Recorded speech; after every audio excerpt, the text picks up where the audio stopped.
En las profundidades de una remota y salvaje región de Grecia, un hombre llamado Aiton, un erudito de Éfeso, se abría paso a través de la densa maleza. No era un aventurero por naturaleza, ni un cazador de oficio. Sus ropas, aunque ahora rasgadas y sucias, eran de un tejido fino, más adecuadas para los salones de una ciudad que para las espinas de un bosque indómito. A su espalda, una pequeña mochila con provisiones ya escasas.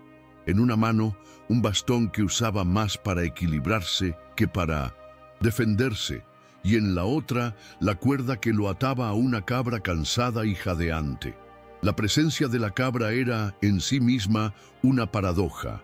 ¿Por qué llevar una presa al corazón de la selva el dominio de la mayor de todas las cazadoras? Aiton sudaba, no solo por el esfuerzo, sino por la ansiedad que lo consumía.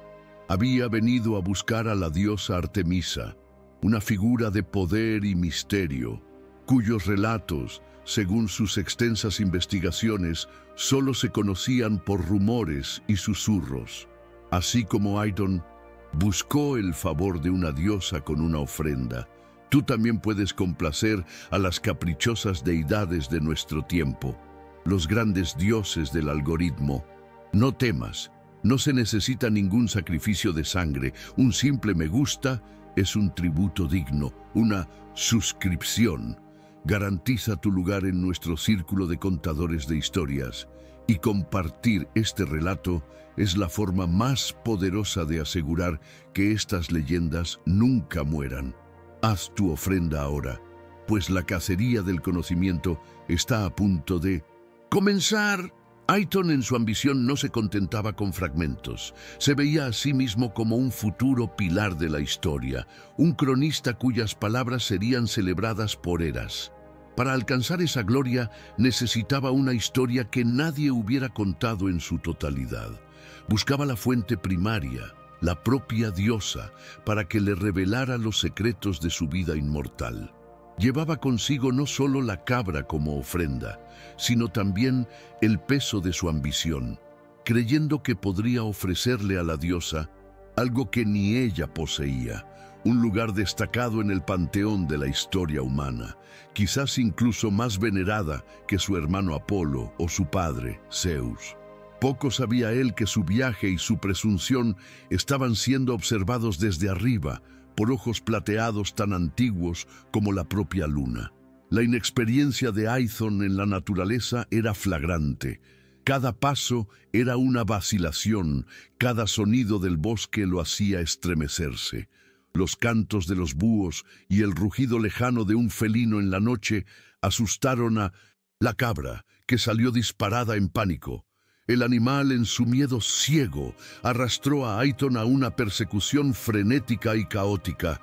La cuerda se tensó con tanta fuerza que el erudito se vio obligado a correr detrás para no ser arrastrado por el suelo del bosque.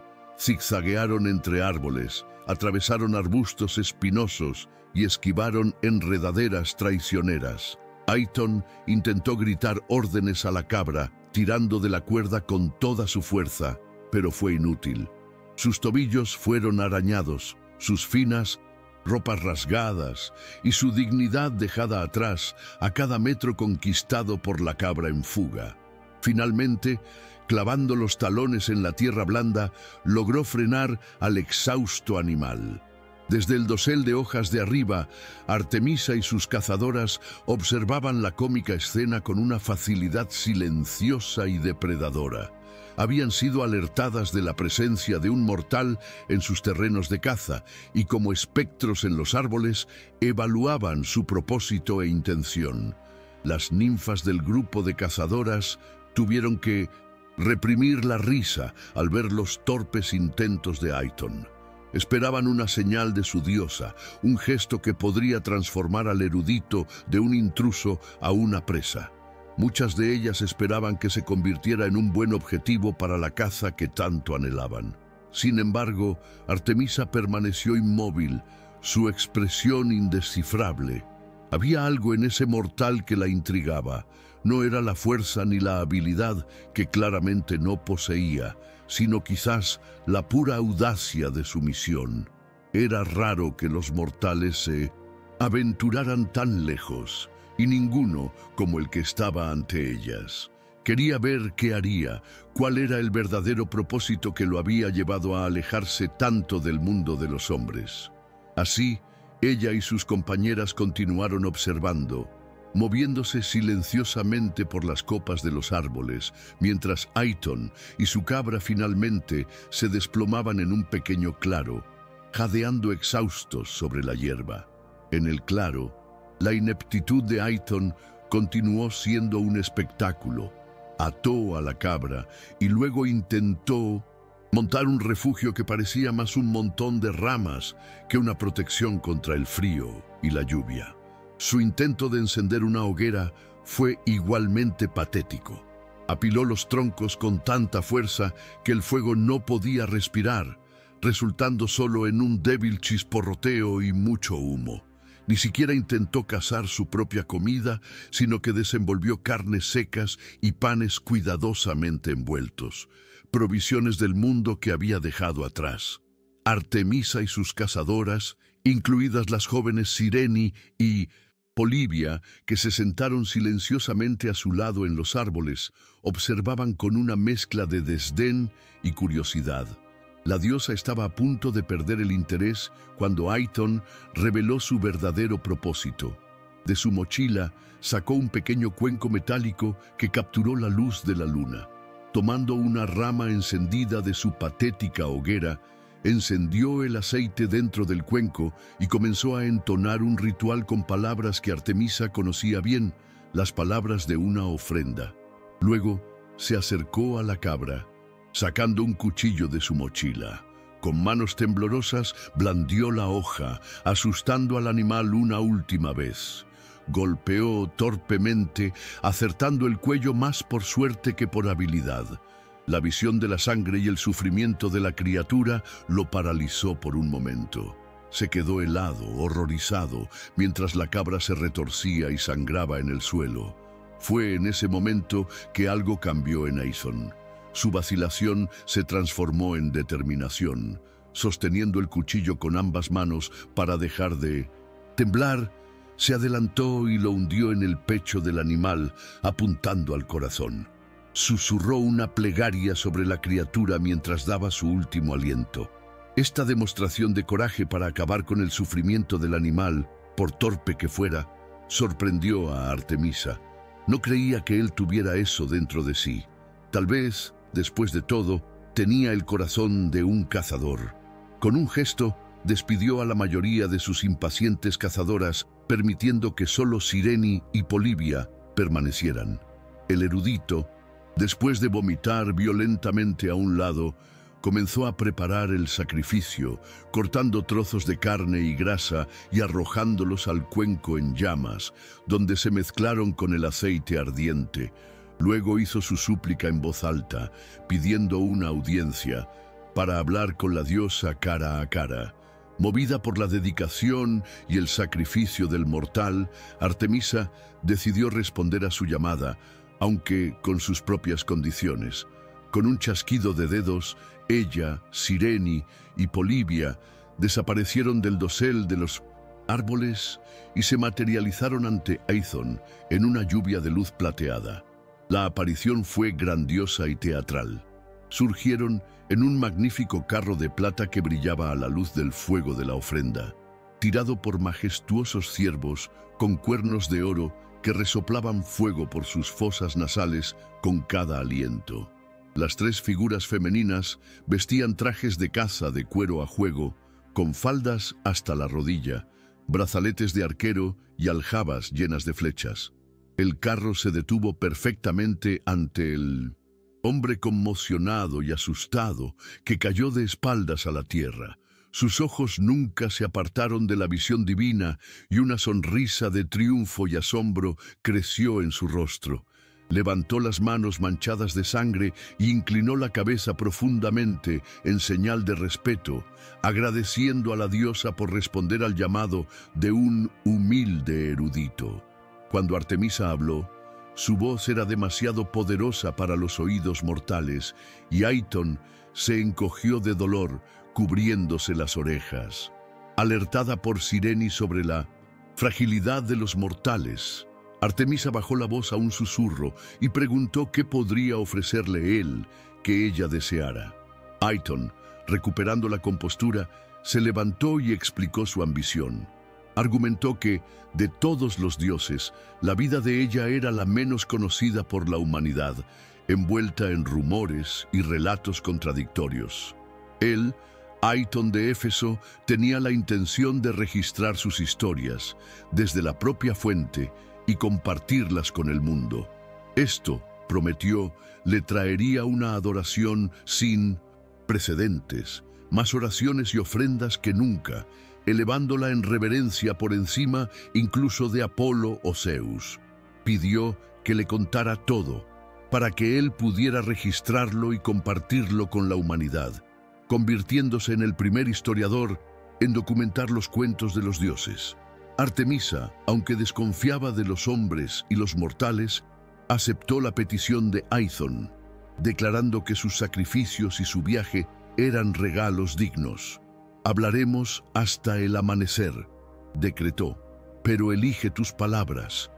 Con cuidado».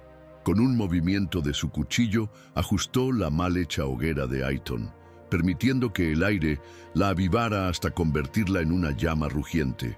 Sentada frente a él, comenzó su narración en el único lugar posible, el principio. Al preguntarle si recordaba su nacimiento, Artemisa expresó sorpresa de que los mortales no lo hicieran, un recordatorio de su naturaleza frágil y olvidadiza.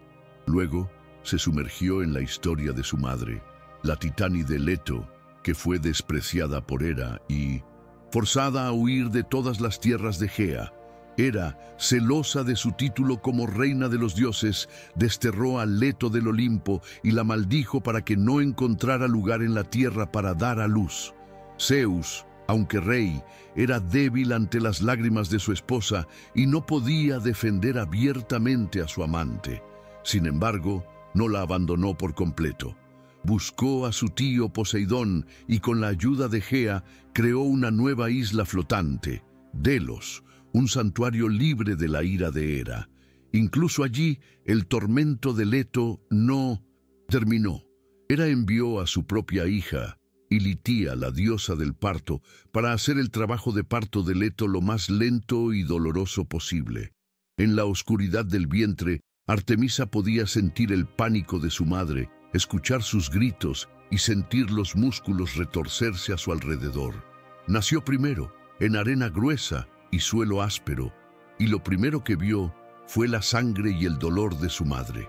Impulsada por un deseo abrumador de detener los gritos de Leto, el poder divino dentro de ella respondió y maduró en segundos, convirtiéndose en una niña capaz de ayudar. Llevó agua a su madre y sostuvo su mano, ofreciendo consuelo mientras Leto luchaba por dar a luz a Apolo. La visión de su hermano naciendo, rasgando aún más el cuerpo de su madre, solidificó su decisión. Nunca sufriría tal destino. Tan pronto como nació Apolo, brillando con una luz radiante, él y Artemisa, todavía cubiertos por la sangre de su madre, maduraron rápidamente hasta convertirse en dioses adultos. Juntos, cuidaron de Leto, preparándole un lecho suave de hojas y encendiendo una hoguera para calentarla. Pero su descanso fue interrumpido. La gran serpiente Pitón, un monstruo que acechaba en las aguas por orden de Hera, levantó su horrible cabeza y atacó. La criatura era inmensa, arrancando árboles del suelo con sus mandíbulas. Apolo, actuando rápidamente, tomó una rama para usarla como arma y le arrojó otra a Artemisa. Artemisa, valiente, atrajo la atención de la bestia, alejándola de su madre vulnerable, mientras Apolo la llevaba a un lugar seguro. Sola, la joven diosa no retrocedió. Ató una piedra afilada a su rama, creando una lanza improvisada, y atacó el cuerpo escamoso de la serpiente. Apolo regresó pronto, habiendo construido un arco y flechas rudimentarios. En la batalla que siguió, ambos fueron derribados por la fuerza de Pitón. En medio del caos, intercambiaron armas instintivamente. Apolo tomó la lanza y Artemisa el arco, mientras su hermano atacaba al monstruo, haciendo volar escamas y sangre. Artemisa encontró una flecha, tensó el arco y disparó con una naturalidad sorprendente. La flecha voló certera, clavándose en el ojo de Pitón, que se retiró a las aguas y huyó a Delfos. La noticia de su nacimiento y su valentía llegó a Zeus. Entonces convocó a Leto y a sus hijos al monte Olimpo. Su llegada fue recibida con grandes celebraciones. Zeus los presentó a la corte divina, y Apolo, que brillaba como el sol, se deleitó con la atención, la música y la grandeza. Zeus decretó que Apolo aprendería de Helios a conducir el carro del sol, mientras que Artemisa se convertiría en la aprendiz de Selene, la diosa de la luna, para eventualmente conducir el carro de plata de la noche. Todos en el Olimpo aplaudieron, excepto una figura, Hera, cuya expresión gélida era como dagas apuntadas hacia ellos. La vida en el Olimpo era todo lo que Apolo siempre había deseado. Se sentía completo, inmerso en la música, la poesía, la profecía y la compañía de ninfas y divinidades. Para él, el Olimpo era la realización de un anhelo que había sentido desde su nacimiento en esa isla aislada. Para Artemisa, sin embargo, la experiencia fue la opuesta. En los concurridos salones del Olimpo sentía el mismo vacío que su hermano había sentido en Delos. Su lugar no estaba allí. Se sentía como un animal enjaulado, expuesta y vulnerable, bajo las miradas curiosas y a menudo lascivas de los otros dioses inmortales. Donde Apolo veía admiración, ella veía intención depredadora, sentía su lujuria, el deseo de desnudarla, y eso la hacía sentirse más insegura que cuando se enfrentó a Pitón armada solo con una rama. Lo que vio en el Olimpo solo reforzó su decisión. Fue testigo del dolor de Hera, atada a un marido infiel, de cómo la lujuria, un hechizo de Eros, llevaba a hombres y mujeres a la locura, y de cómo las mujeres mortales eran fácilmente destruidas a manos de hombres poderosos. Se prometió a sí misma que no permitiría que la lujuria de otro la cambiara. Determinada, fue ante Zeus y, frente a toda la corte, hizo su voto. Nunca se casaría, nunca se sometería a la voluntad de un hombre y no permanecería en el monte Olimpo. Las paredes del palacio le parecían una prisión de mármol frío. Su padre, Zeus, lo entendió, reconociendo que quedarse iría en contra de la propia naturaleza de su hija. Apolo, aunque inicialmente molesto, aceptó su partida con la promesa de que podría visitarla cuando quisiera. Zeus, entonces, le obsequió compañeras, ninfas y mujeres con las que había congeniado para que la acompañaran en sus cacerías. Y los cíclopes, en las forjas divinas, tomaron el arco rudimentario de su nacimiento y lo recrearon en plata reluciente, un arma perfectamente equilibrada y mágica, un regalo que se convertiría en su símbolo eterno. Armada y acompañada, Artemisa finalmente era libre para regresar a su verdadero hogar, la naturaleza. Libre en los bosques, Artemisa estableció su dominio y su reputación como feroz protectora de la castidad y castigadora de la presunción creció con cada encuentro. Muchos, tanto dioses como mortales, confundieron su belleza con una invitación y su soledad con una oportunidad, y todos aprendieron de la manera más dura su error. El cazador Acteón fue quizás el ejemplo más infame. Un príncipe tebano se topó accidentalmente con la diosa y sus ninfas mientras se bañaban. En lugar de retroceder, se quedó a mirar, sus ojos llenos de la misma lujuria que Artemisa tanto despreciaba en los salones del Olimpo. El castigo fue rápido y poético. Ella no se transformó a sí misma, sino a él. Con un poco de agua salpicada en su frente, lo transformó en un ciervo. Sus propios perros de caza, antes leales, no lo reconocieron y, llevados por sus instintos, persiguieron a su aterrorizado amo y lo despedazaron. Donde él cayó, Artemisa y sus ninfas celebraron, bailando para olvidar la violación que él casi cometió. Otro pretendiente fue Alfeo, un dios río que la siguió durante semanas. Planeando apoderarse de ella durante una fiesta, se encontró engañado. Artemisa instruyó a sí misma y a todas sus compañeras a cubrirse de barro de pies a cabeza.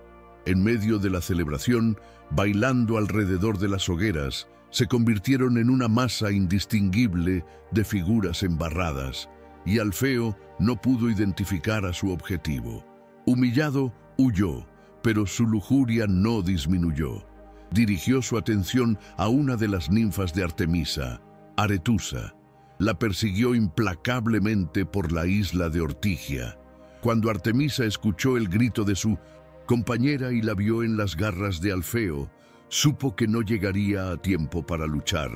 En su lugar, usó su poder y transformó a Aretusa en un manantial de agua pura que se escapó entre los dedos del frustrado dios río. Ciproites, otro mortal que la encontró bañándose, recibió un destino diferente. Fue transformado en mujer para que pudiera finalmente entender lo que era ser objeto de caza, en lugar de cazador. Sin embargo, la vida de Artemisa no fue solo de soledad y castigo. Encontró una afinidad rara y profunda en Orión, un gigante cazador e hijo de Poseidón. Él no era como los demás, reservado, controlado y con una habilidad de caza que rivalizaba con la de ella, se convirtió en su compañero más cercano.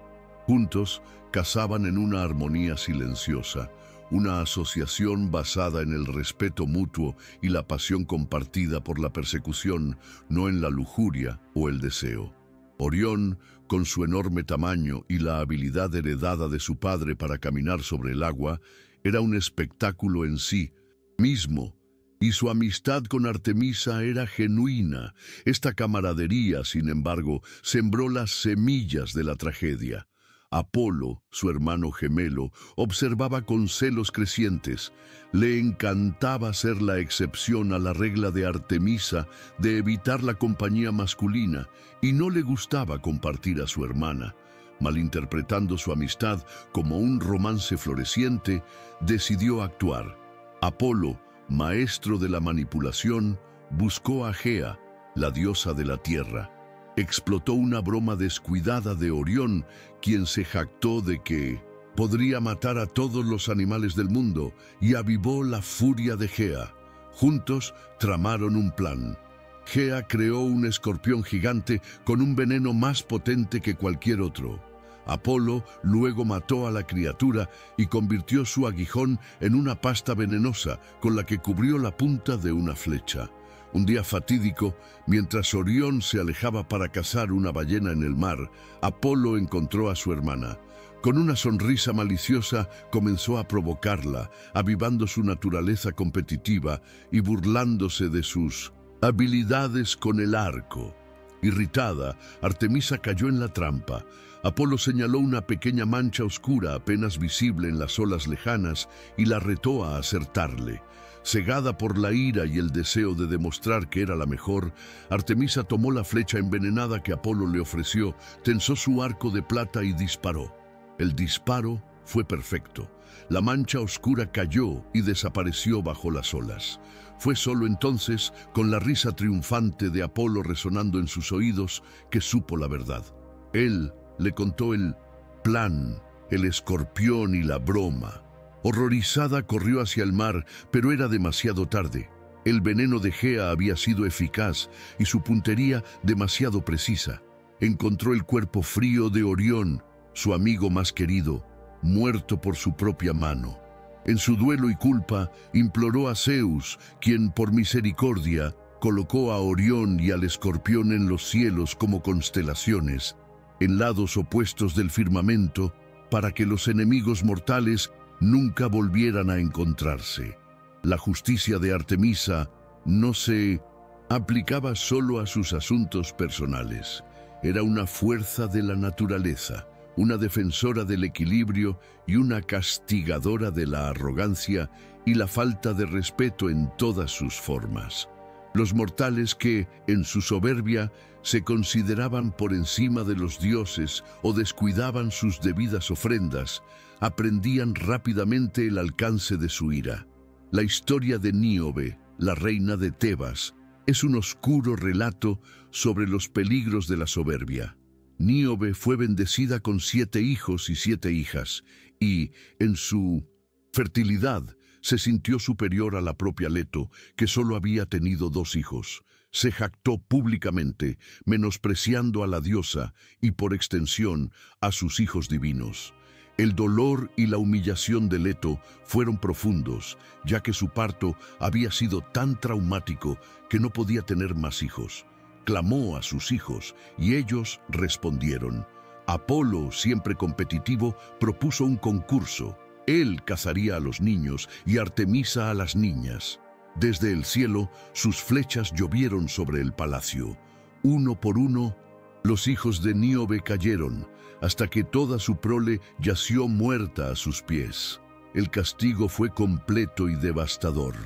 La soberbia de una madre llevó a la aniquilación de su familia. En otro caso, el rey Eneo de Calidón, durante el festival anual de la cosecha, hizo ofrendas a todos los dioses, pero por descuido o desprecio se olvidó de Artemisa.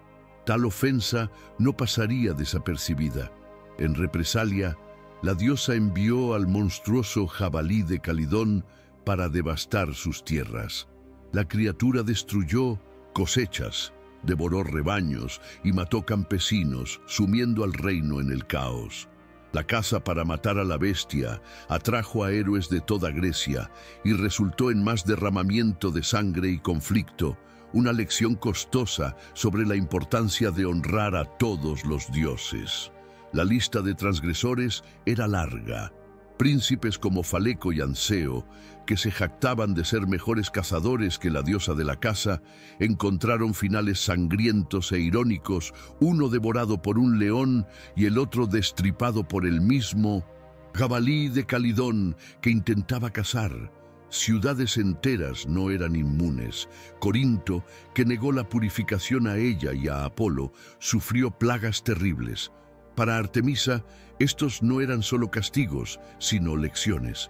Eran demostraciones del poder divino y una severa advertencia de que las consecuencias por romper promesas o mostrar soberbia siempre serían terribles.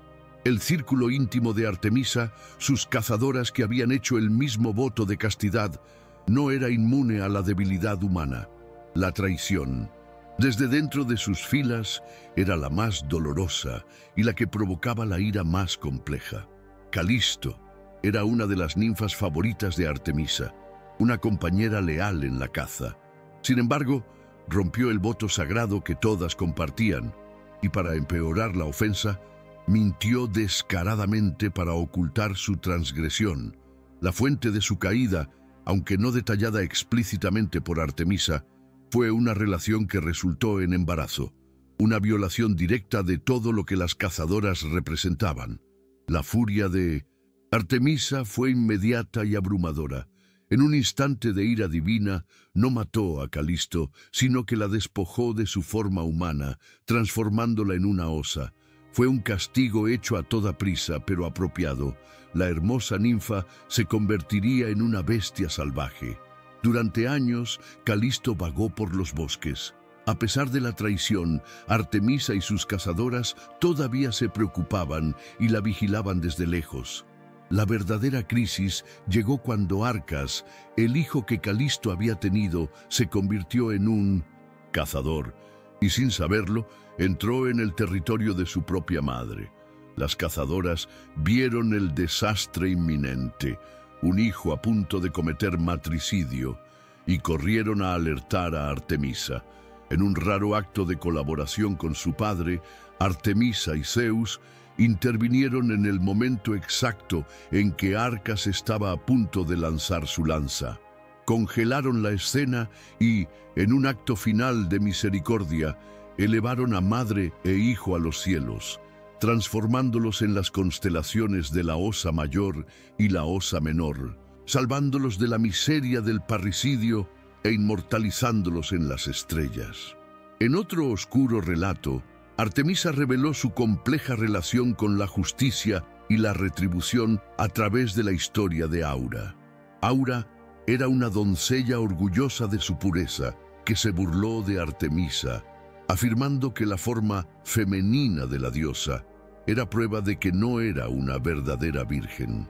Herida, Artemisa buscó a Némesis, la diosa de la retribución, para castigar la insolencia de la joven. El castigo de Némesis, sin embargo, fue más cruel de lo que Artemisa jamás imaginó. Hizo que Aura fuera violada para que perdiera aquello de lo que tanto se enorgullecía. El trauma llevó a Aura a una profunda depresión y finalmente a la locura. Al dar a luz a gemelos, ella, en su demencia, despedazó y devoró a uno de los bebés. Artemisa, que observaba desde la distancia, quedó horrorizada e intervino para salvar al segundo niño. Viendo a Aura correr para arrojarse desde un balcón, Artemisa, en un último acto de piedad, la transformó en espuma de mar, poniendo fin a su tormento. Luego llevó al bebé superviviente ante Némesis, instruyéndola fríamente que se lo entregara a su padre. A medida que los primeros rayos del amanecer pintaban el cielo, la larga noche de historias llegaba a su fin y con ella la paciencia de Artemisa. Miró a Aithon, que anotaba frenéticamente, y su expresión se endureció. El brillo en los ojos del erudito, que inicialmente había confundido con curiosidad, ahora era claramente visible por lo que era: una ambición depredadora. No era un humilde cronista, era un oportunista que veía sus historias, su dolor y sus triunfos como meros peldaños para su propia gloria eterna. Aithon de Éfeso, tu tiempo ha terminado, declaró ella, su voz ya no un susurro, sino fría como el acero de sus flechas. Eres uno de los humanos más orgullosos y arrogantes que he conocido. Antes de que Aithon pudiera protestar, las cazadoras se movieron con una velocidad sobrenatural, arrancando los pergaminos de sus manos y arrojando todo su trabajo de la noche al fuego crepitante, donde las palabras se convirtieron en cenizas. Mi vida, mis historias, son mías, dijo Artemisa, irguiéndose en toda su estatura divina. No eres el más grande historiador, y nunca lo serás, porque no serás recordado. ¿Qué te hace pensar que mereces contar los cuentos de los dioses? Ahora, corre. El terror finalmente se apoderó de Aithon. Se levantó y corrió, pero no había a dónde huir. Con el sonido de un cuerno, comenzó la caza. Docenas de mujeres emergieron del bosque, sus voces uniéndose en un aterrador grito de guerra. Artemisa tensó su arco. La primera flecha atravesó la rodilla de Aithon, haciéndolo caer con un grito de agonía. Mientras se retorcía en el suelo, las flechas de sus cazadoras llovieron sobre sus hombros y brazos. Se ahogó en su propia sangre, su destino haciendo eco del de la cabra que él mismo había sacrificado.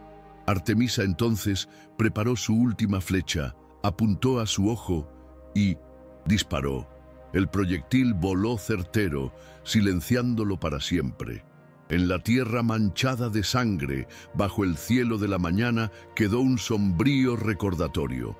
Los cuentos de los dioses les pertenecen solo a ellos.